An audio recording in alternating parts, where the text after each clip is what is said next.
Greetings, adventurers, and welcome to another edition of Spinistry Chat. I am your host, Kevin Lee with Spinistry. Today, we're going to be talking about a really cool adventure that we're extremely excited about. It's our 2021 edition of Spinistry's Big Bender out of Big Bend National Park.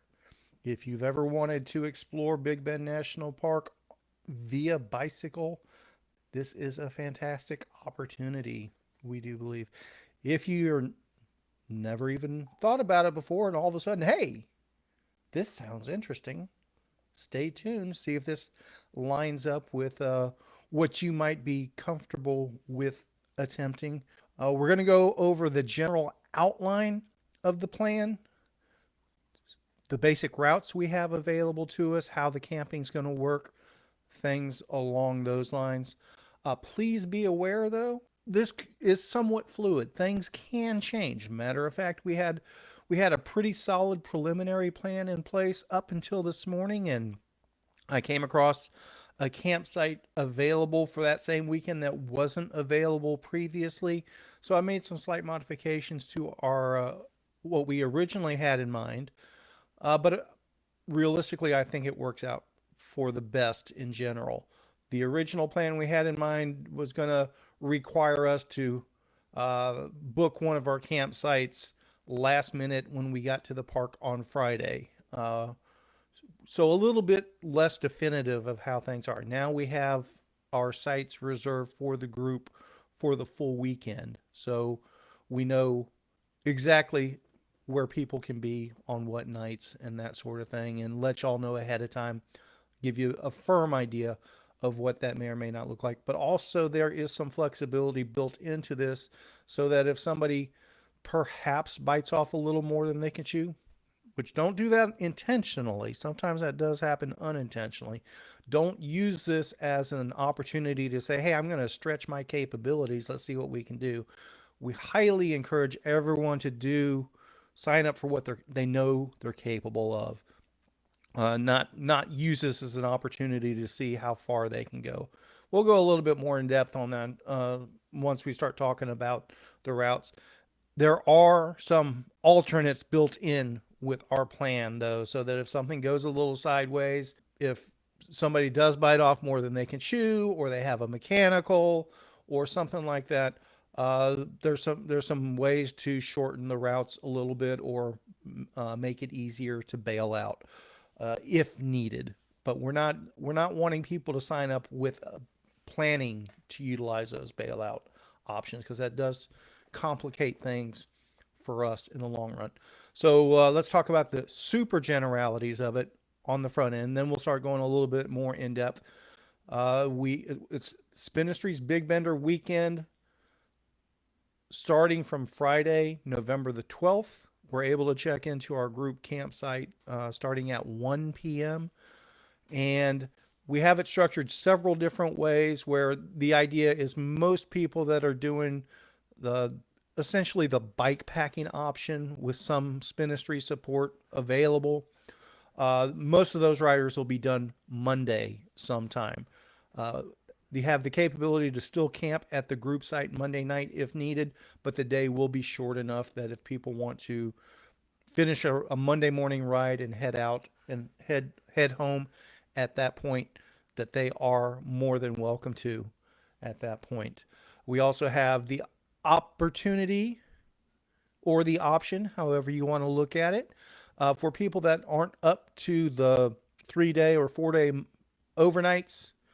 We also have the option to just do a Saturday and Sunday trip where you overnight Saturday night. And we'll go a little bit more in depth on how those different things break down. Uh, we are limited in the number of participants that we're able to have join us for this. So the way it's breaking down at this moment, this could change slightly. I don't expect significant changes. But those people that are planning on joining us basically for the full trip, Friday night, Saturday night, Sunday night, riding each day, point to point. It's a different overnight spot each night. That's going to be limited to ten folks. Okay. For the folks that are wanting to start riding Saturday morning and overnight Saturday night, can potentially ride Sunday as well, and they can also potentially overnight Sunday night. It would be both Saturday and Sunday night at our group campsite at Rio Grande Village. That's going to be limited to 16 spots in addition to those 10 point to points. Essentially, the way it works, we have that group camp spot for each of the 4 nights, Friday through Monday nights. The full loop group will be there Friday and Monday night. That leaves Saturday and Sunday nights open for folks that are just doing some day rides, sort of thing. It is going to be initially open to Club Spinistry members at no cost. There's no sign up fee or anything like that. We are doing Spinistry support, and we are doing we are providing the camping sites and so forth. So we are accepting donations along those lines. Any donations that come in above our actual costs, we're just taking those to offset our costs. Any donations that come in above those costs will be rolled into the next Spinistry adventure of some sort. Here is the rough breakdown for what we're calling the Big Bender Loop. Friday night, overnight at the group camping in Rio Grande Village. And Rio Grande Village is, a traditional campground with RV sites and showers and restrooms. There's a store there, Wi-Fi available at the store. In general, Big Bend National Park, you're not going to have access to cellular service or Wi-Fi unless you're right at one of those buildings that has Wi-Fi capability. So if you're one of those that has to be tied into the world full time, this is not the trip for you. If you're able to get away from the electronics for a weekend and maybe check in, just a couple times during the course of the weekend, this may be a better fit for you. So Friday night overnight at Rio Grande Village, traditional campground. Please be aware that our camping is ground tent only camping. Okay, we don't have the group campsite. It's a small parking area, and the parking area is it's a parking lot, so there's no camping in the parking lot. There's no place to pull in an RV or a camper. It's ground tents only, no RTTs. And then in turn, when you're out on the big loop, it's basically a bike packing trip. You're going to have to bring everything with you to get by for the weekend. We'll help shuttle food and drink and stuff like that. And for those that sign up, we'll go into more detail of what that looks like as well. So Friday night at the Rio Grande Village, somewhat, for lack of a better term, civilized traditional campground camping. Saturday night is a backcountry Nugent Mountain campsite. That's going to be about 43 miles with our Plan A ride. There's a good bit of climbing in it. Nothing. It's not flat by any stretch of the imagination, but you're not going up Mount Everest as well. I want to say it's probably in the neighborhood of 2,500, 3,000 feet of elevation change over those 43 miles. We do have an alternate route that shortens that to 30 miles, but still ends up at Nugent Mountain Campsite. The idea isn't for people to sign up to do the 30-mile specifically.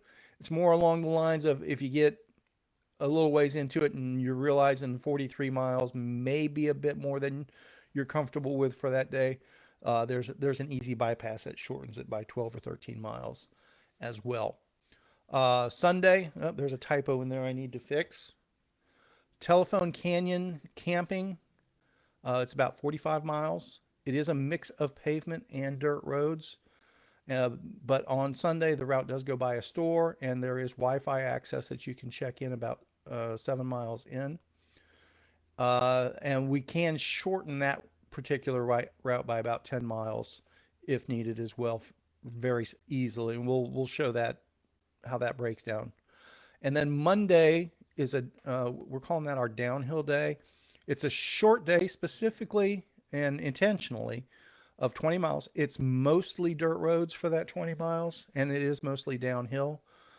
But it allows for a short day for people that need to get on the highway and head it home Monday, or for people that want to spend the rest of the day doing their own explorations of Big Bend and checking out uh, things along those lines. And again, you're welcome to use the group campsite Monday night as well. And if you want to stick around and do some more exploration on Tuesday, that works out pretty well. Also, if you just want something a little bit longer than the 20-mile ride, there's some stuff right there at the Rio Grande campground that you can pedal around on the bike and check out some other stuff before heading home. We'll show that on the map as well. There is again, there's a store and traditional restroom shower facilities at the Rio Grande Village campground. Everything else is going to be backcountry camping. No showers, no toilets, no Wi-Fi except when you go by Panther Junction. Um, we will haul water and food from point to point in the Spinistry mobile for people that are doing the point to point camping at a different location each night. If you are doing the day rides Saturday and Sunday, you need to plan to be able to be completely self-supported on whatever route options you choose. And we can provide some recommended routes for those that are just wanting to do day rides. Or if you're wanting to do your own overnights, reach out to us and we can give you, we can point you towards some option as well. But without further ado, let's go a little bit more in detail into the loop itself and the routes.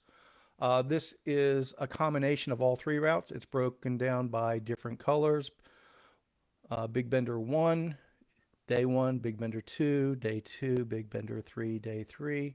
Let's see what happens if we go full screen on that. There we go. So this is the full loop here on this far eastern end. That's where our Rio Grande Village camping, group camping is for the full weekend. And let's pull out of the full screen and we'll look at the different days broken down. And we'll go a little bit more in depth on this and how it works out. The day 1, the full route's 43 and a third miles. According to Ride with GPS, roughly 2,900 feet of elevation change. None of the elevation data I've ever come across from any source is anything you can really depend on. It could be 2,500, it could be 3,500 realistically. The group campsite itself is down here by the river, and this is group camping.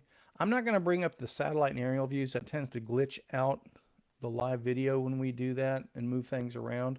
So we're just going to go with the mapping. We are limited in this immediate area to 4 vehicles parked here, but there is alternate parking up here by the amphitheater. And also you can park at the store itself and then just pedal on down. If you need to pull into the group camping area, we're going to be in group camp B. You can pull in, drop your stuff off, and then drive and park somewhere and come back to set up and that sort of thing if needed. Again, we're pretty convenient to the store there, and there is Wi-Fi at the store. I honestly don't know if you can pick up Wi-Fi from the group camp or not. There are toilets in the group camp area. I'm not sure if there are showers there. The full-blown camping area isn't very far away. So, you know, if you're needing a shower on Friday, shower facilities are available. We're thinking more along the lines of people that are out for the full weekend, and when you roll back in at the end of the trip, I'm thinking most people want to rinse off. The river is right there. My understanding is the Rio Grande isn't the most pleasant place to splash around, but I'm not completely up to speed on that myself. So we'll take off Saturday morning. Start time to be determined. We'll work on that. The route length should allow for us, if needed, to do a little bit later start in the day. When I say a little bit later, what I mean is not at 6 o'clock in the morning. Maybe a 9 or 9:30 start is probably viable. That would allow people that are just wanting to do the day ride to meet up with us, because there's a way to do a Saturday only ride, basically the same loop that we're doing for the point to point riders. The first 3 miles or so I'm sorry, a little more than 3 miles.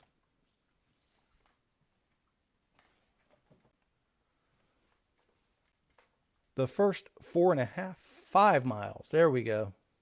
5 miles. That's what we're looking. The first 5 miles of day one are paved, and a little bit of an uphill, but mostly flat. And then you'll take a turn onto River Road. And from that point, when you make that turn onto River Road at mile 5, you will be uh, dirt roads the rest of the day. There's no more pavement prior to the campsite. And the way we and it's actually a pretty good bit of flat for the first 20 miles. After that, it does start to climb. And the current plan is to have a Spinistry Mobile meetup, water stop, lunch stop, about mile 24, 25, and it's at the Mariscal Mine area.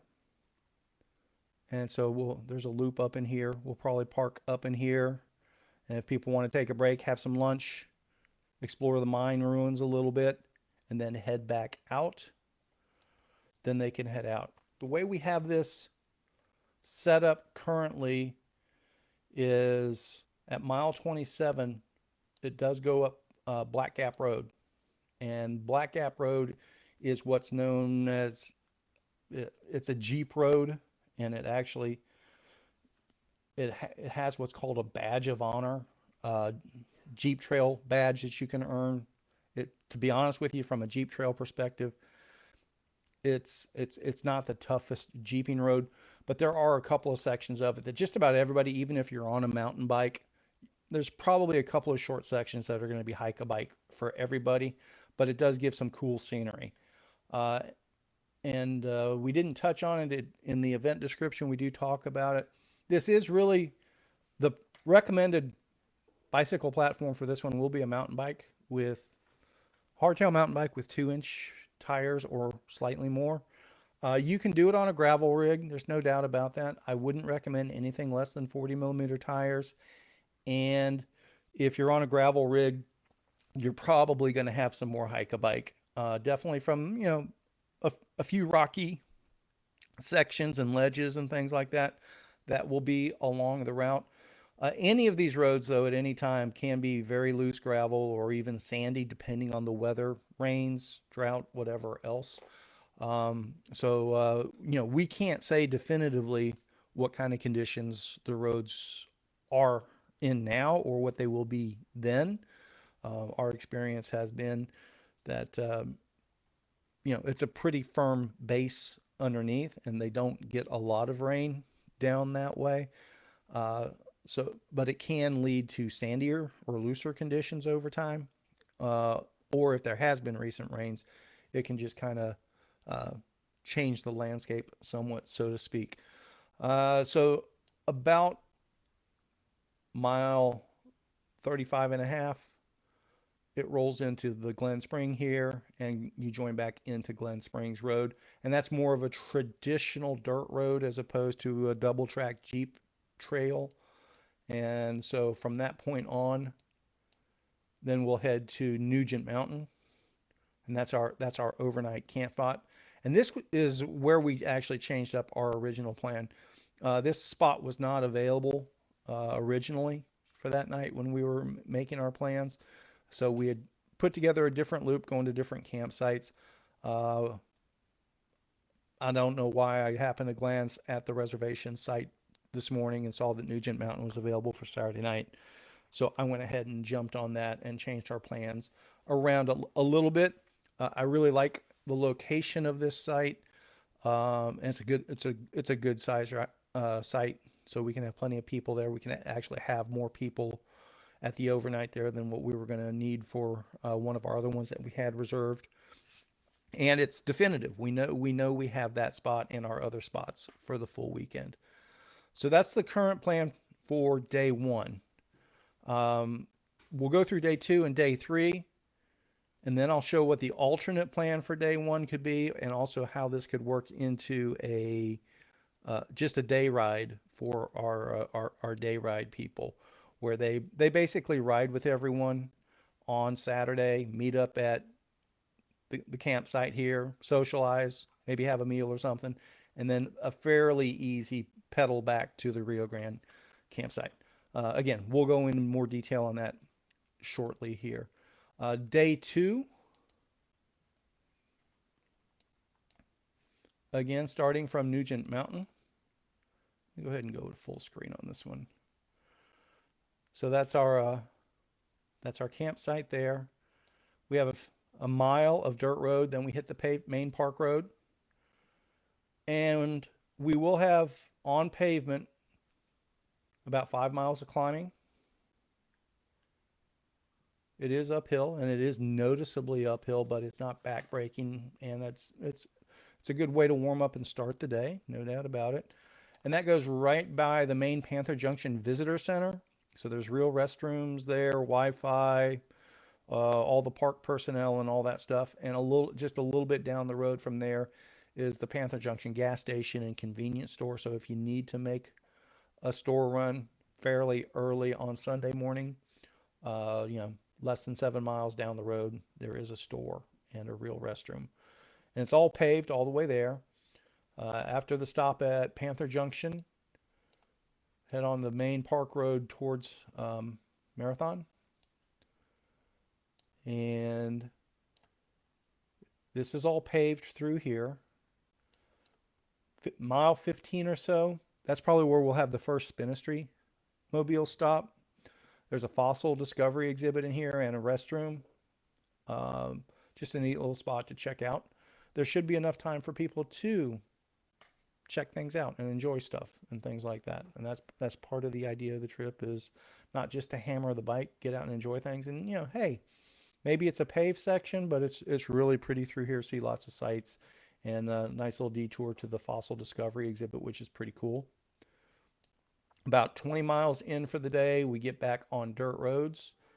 This is what's called Old Ore Road, a pretty famous stretch of road. And we have actually a couple of options. So the recommended route for everyone includes this out and back through Dagger Flats. This is a really neat scenic area through here. But that's 10 mile, it's 5 miles out, 5 miles, we can call it 10 miles, something like that. If somebody's having a tougher day than expected, or just not interested in doing an out and back, you can bypass the Dagger Flats and just stay on the main loop here, and it'll shorten the day from a 45-mile day to a 35-mile day at that point.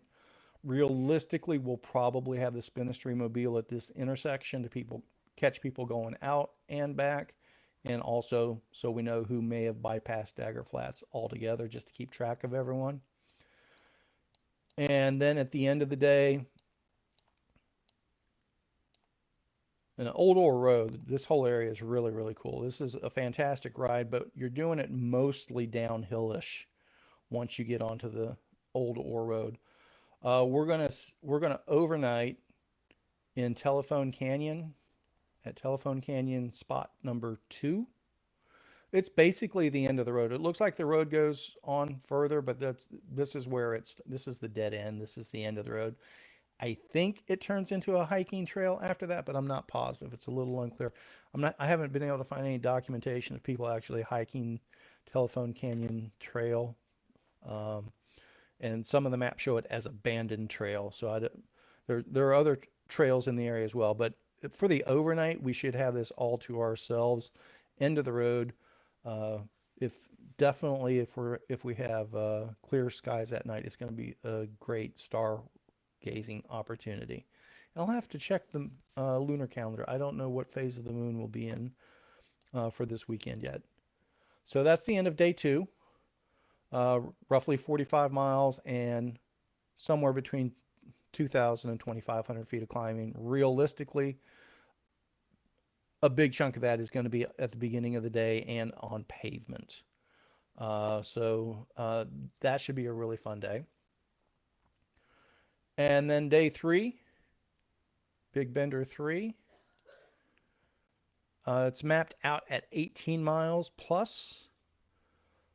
Most of that will be dirt road and most of that will be downhill.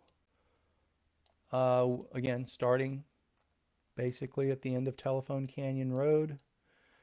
And we have this one laid out with here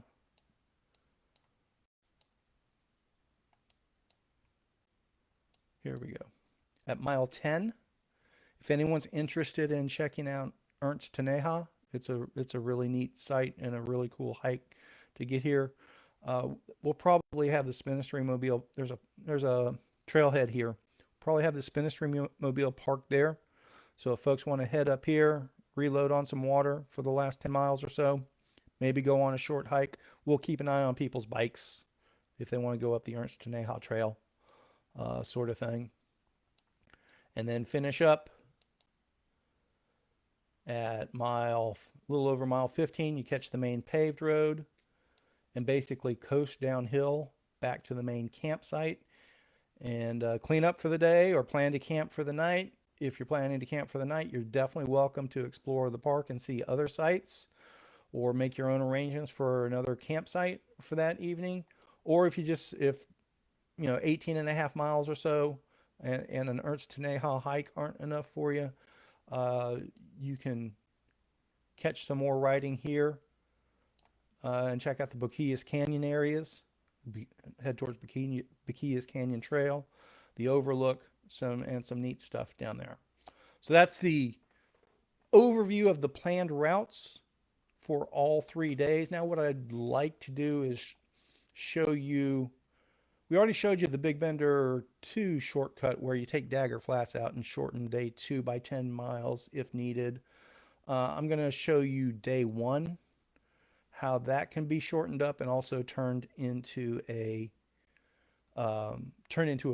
single day loop for people that are just planning to ride on Saturday and go back to Rio Grande Village for Saturday night camping as well. We're going to do the edit function here. Bring this up.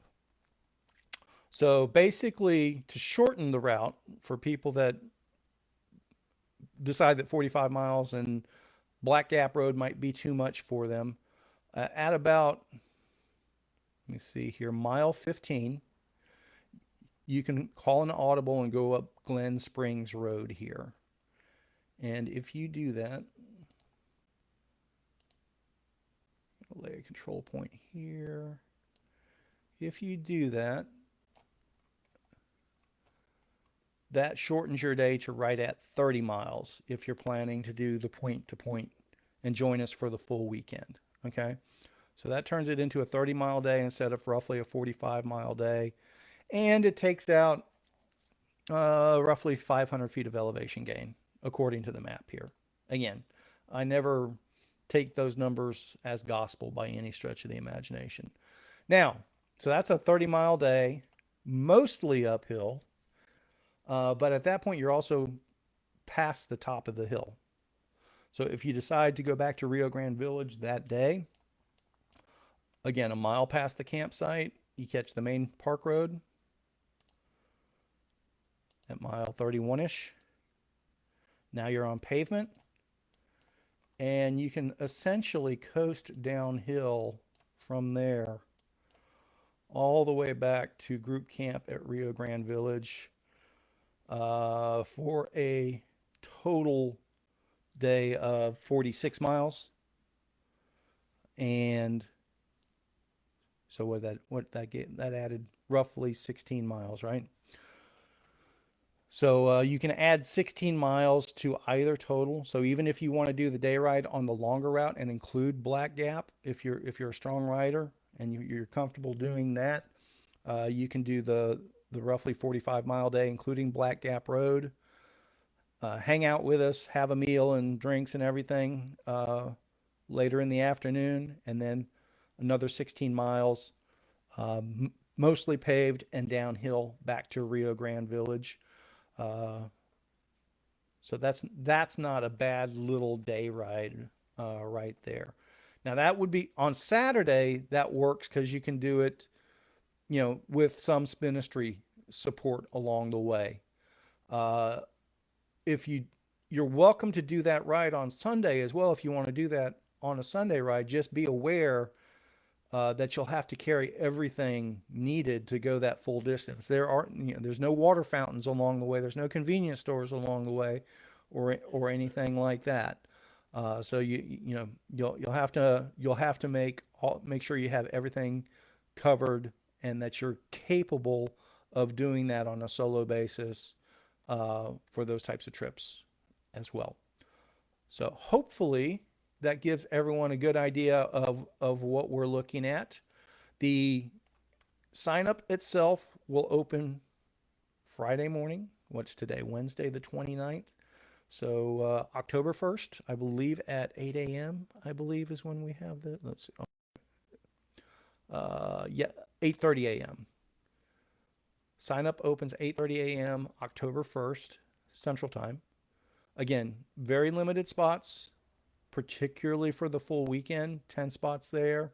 Another 16 spots are available for Saturday overnight and Sunday overnight as well. Uh, when folks sign up for the Saturday and Sunday self-supported adventures, I'll probably reach out to you just to get a better idea of what you're comfortable doing or what you're looking to accomplish. And then once we get a sense of how many riders might be comfortable doing what distance, we will help coordinate some group rides and things like that. Spinistry support will just be for the full loop. We're not able to go back and forth across the park to help everybody. So if you're doing the self-supported adventure Saturday and Sunday, that's going to be truly self-supported. So be sure to have everything positioned to take care of yourself. We're excited about this one. We did a group outing with a variation of this loop earlier this year, and that was a big success. There's no doubt it was a challenge. We did a little bit longer days, basically the same route as the without the black gap, but over 2 days instead of 3. And that everyone in that group was able to pull it off, but there's no doubt it was tiring for a few. So we're breaking it up over 3. If you're capable of doing all this in 2 days, you're welcome to give that a try, but it would be on a self-supported basis. And we would probably need to make some verifications of where you might be able to overnight if that's the case.